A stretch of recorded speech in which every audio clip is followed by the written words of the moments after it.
The electric vehicle has no response. Turn on the key and the dashboard has power. Twist the throttle. You can hear the motor humming, but the vehicle doesn't move. The speed is also shown on the dashboard. The gear shifter seems to be fine. This situation is probably an axle problem. Observing the rear axle carefully, we find that the left axle tube has cracked and is bent downward. Without a doubt, the left axle should also be broken. Now we remove this wheel and take out the axle. It should be broken. Now we pull out this axle and take a look.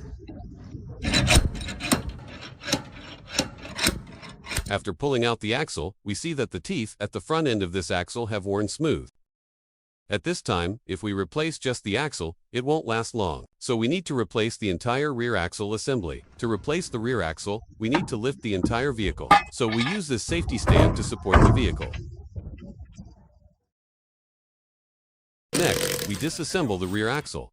After removing the tire, we then remove the brake rod, the rear axle, tie rod, and the damper connected to the rear axle. Do you know what this damper does? I think it's useless.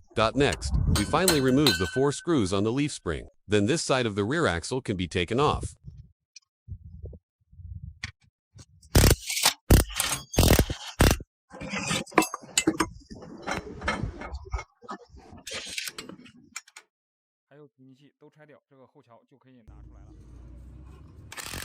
Now the brake rod, rear axle, tie rod, and damper on the other side are all removed, and this rear axle can be taken out.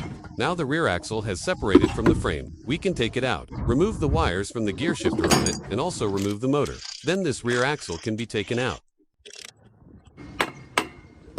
Now the rear axle of this electric tricycle is completely removed. Now let's compare.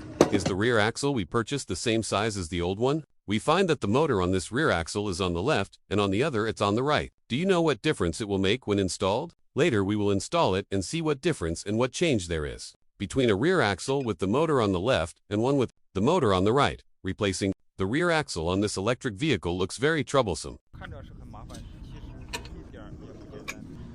But in fact, it is not simple at all. All the bolts connected to this rear axle are already in place. Now tighten all these screws with this electric wrench, and that's it. All the screws of the rear axle are tightened. Now install the motor and put the wheels back on.